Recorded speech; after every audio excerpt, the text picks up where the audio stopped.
Welcome to Financial News Daily. There are at least two things happening in global financial markets this week that are easy to read as separate, unrelated stories. They are not. Read together, they point to the same place. And understanding where that place is, before it becomes obvious, is the difference between positioning and reacting. The first comes from the Strait of Hormuz. Not from the headlines about it, which have become routine.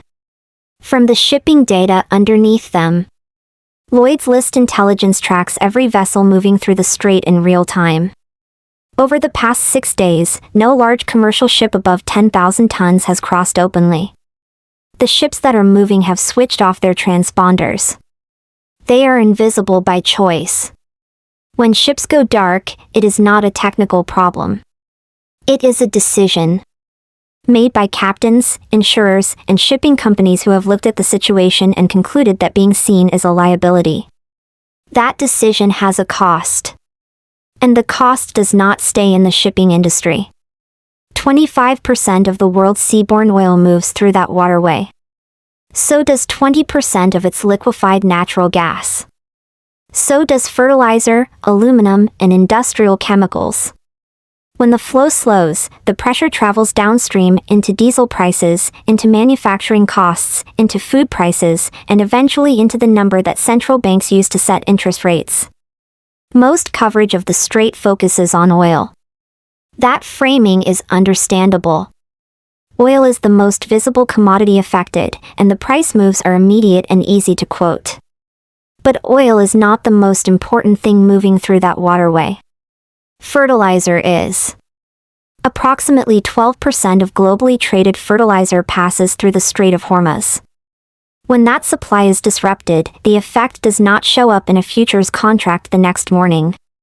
It shows up in food prices 3 to 6 months later, when the planting cycle catches up to the supply gap.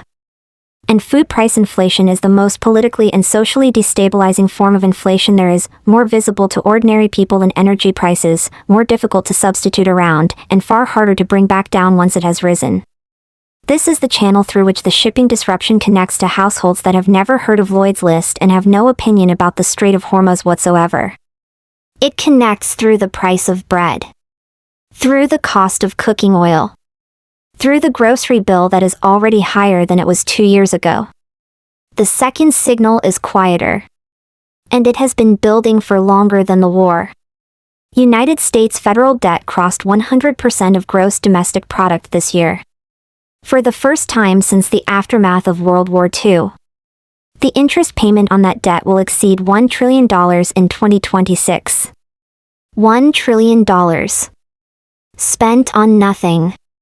Not roads. Not hospitals. Not defense.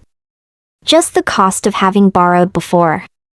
To put that in human terms, divided across 128 million American households, it is approximately $8,000 per household this year, going entirely to debt service.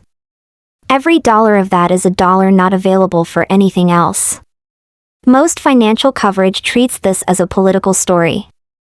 A number to argue about. A statistic to deploy in a budget debate. It is not a political story. It is a financial one. And the financial story is straightforward.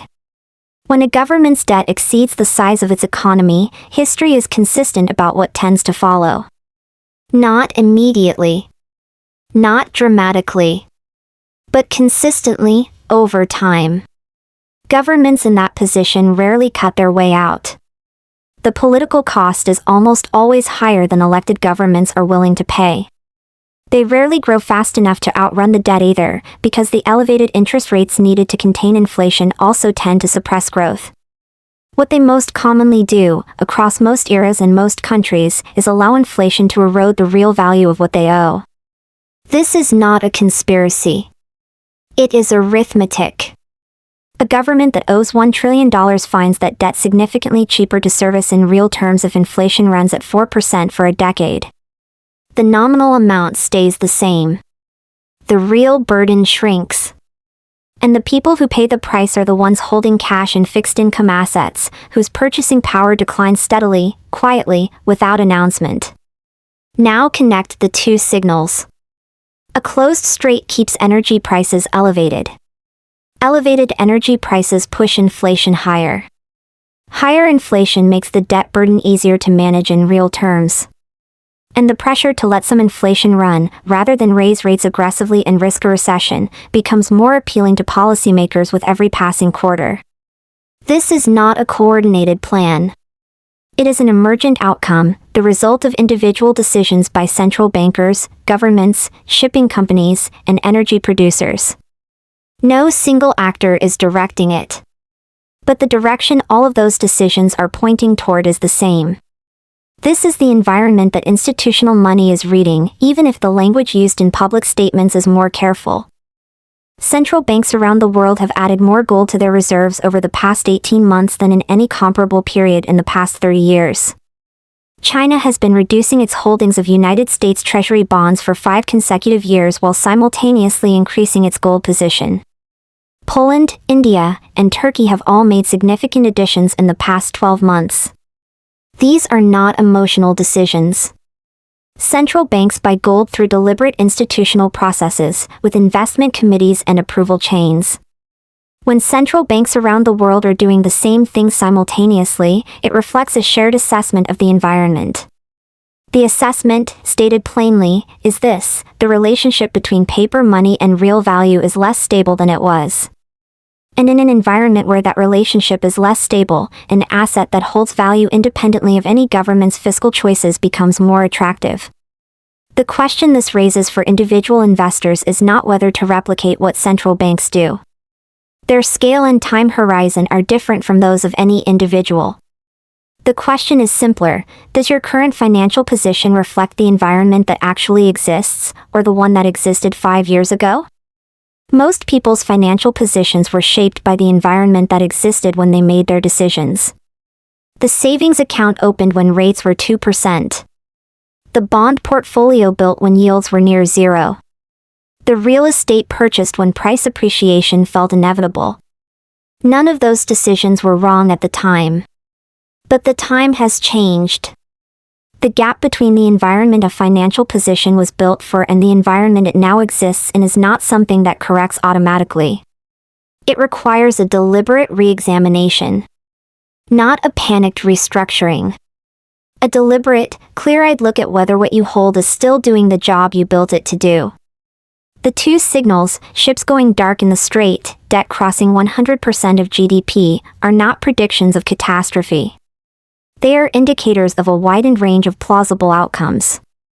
They are the data points that suggest the environment has shifted enough that positions built for the previous environment deserve a fresh look. Not a panicked look. A deliberate one. Everything here is for informational purposes only. This is not financial advice. Please consult a qualified financial advisor before making any investment decisions. All information here is purely for your reference, to help you think clearly, not to tell you what to do. If today's analysis gave you something worth sitting with, give us a like and follow.